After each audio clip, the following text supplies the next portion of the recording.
Une vidéo dédiée à Tania. Famille, l'interview du monsieur que vous voyez, que je vous ai traduit la dernière fois en français. Tania elle-même là, elle a eu à traduire vidéo là aussi. Elle a eu à faire des révélations sur cette vidéo. Elle a écouté et puis elle a traduit à ses abonnés. Malgré elle ne comprend pas bien Djoulin, le monsieur, il a fait son témoignage en Djoula. Elle a pris ça, elle a traduit en français à ses abonnés, à sa façon et à sa manière. Mais question que je m'aimerais poser à Tania, pendant qu'elle accuse le gouvernement de son propre pays d'être la base de la mort de Sadio Kamara, l'interview du monsieur qu'elle voit, elle-même elle a traduit à ses abonnés. Le monsieur, est-ce qu'il a prononcé le nom d'une personne même qui vient de la Côte d'Ivoire?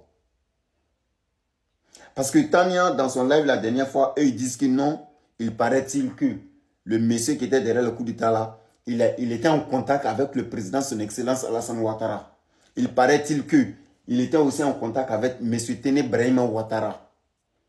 Mais la personne qui est venue faire témoignage, lui-même qui était l'auteur, qui a mis Abedi en contact avec le politicien qui était directement en complicité avec les terreaux. Les trois personnes, c'est le monsieur là-même qui les a mis en contact. Lui n'a pas prononcé le nom d'une personne, c'est lui-même qui était à la base de tout. Et lorsqu'il a vu qu'il y a eu une voiture d'enquête, il allait se présenter lui-même, d'après lui, que c'est lui-même qui allait se présenter. C'est pas comme si lui l'ont arrêté, il allait se présenter pour faire des révélations, pour qu'on puisse arrêter tous les coupables. Toi, Tania, Ivoirien, tu viens accuser le gouvernement de ton pays parce que tu n'aimes pas la tête du président qui est au pays actuellement. Parce que vous n'aimez pas le président, son excellence Alassane Ouattara, vous accusez votre propre pays d'être derrière l'attaque sale. Les Maliens, là, c'est des humains qui sont morts chez eux. Ça les fait mal. La manière dont ils sont blessés, la manière dont ils ont cette haine, ils ont cette colère-là. Ne mettez pas votre pays sur plateau en or pour les donner. Un pays où le ministre de la Défense se fait tuer, ça fait mal. La population civile meurt de jour en jour. Les pays d'Okon, les gens, il y a plus de 50 personnes qui sont mortes là-bas hier. Ils sont dans toute cette colère-là. Vous maintenant, parce que vous n'aimez pas la tête du président de votre pays, vous venez déposer votre pays sur le plateau en or pour donner aux Maliens. Voilà celui qui est derrière vos attaques. Voilà celui qui est le responsable de tous ces morts chez vous là-bas. Genre, quand on vous demande, si les Maliens décident de réagir comme façon vous êtes en train de souhaiter que les Maliens n'ont pas fait la guerre à votre pays, si les Maliens décident de réagir vraiment comme façon vous imaginez, là, vous pensez que lorsqu'ils vont rentrer en colère, ils vont trier d'abord. Ça sera trié, hein, qui est Ivoire, et qui est Djoula, qui est Bété, qui est Trip. Tania, tu es bête.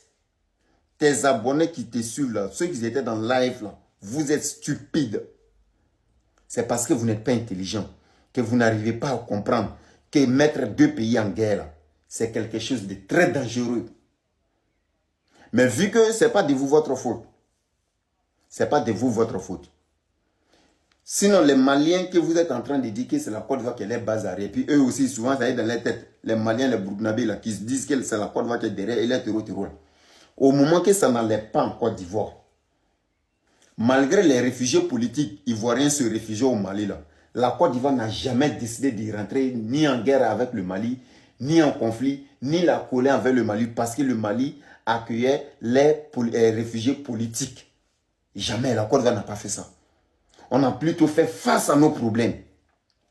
La Côte d'Ivoire, malgré les rebelles, les FRC qui sont venus même renverser le pouvoir, que vous étiez en train de tuer ces Maliens et ces étrangers en Côte d'Ivoire, malgré les FRC là sont venus les libérer, nous donner la liberté en Côte d'Ivoire. Mais Gbagbo à son temps, il n'a pas dit que bon, comme les rebelles là au Burkina se formaient, donc le Burkina est basé, donc on va attaquer le Burkina. Ils n'ont jamais pensé à ça.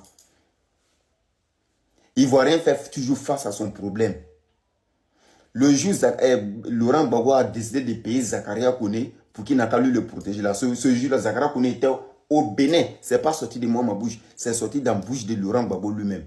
Zakaria Kone était au Bénin à ce moment. Même Philippe Mangou a fait aussi témoignage de ça. Est-ce que la Côte d'Ivoire a accusé le Bénin d'être base arrière des rebelles? Non. Chez nous, en Côte d'Ivoire, quand on a un problème, on fait face à ce problème. On n'accuse pas le pays voisin. Il faut être lâche pour toujours accuser le pays voisin de ton propre problème. Donc vous qui partez, vous couchez au Burkina et puis accusez le président son excellence Alassane Ouattara, vouloir que non, les Burkinabés ou les Maliens n'ont qu'à attaquer la Côte d'Ivoire. C'est parce que ça ne va pas dans votre tête. Mais on va vous aider. On va systémer ça pour vous.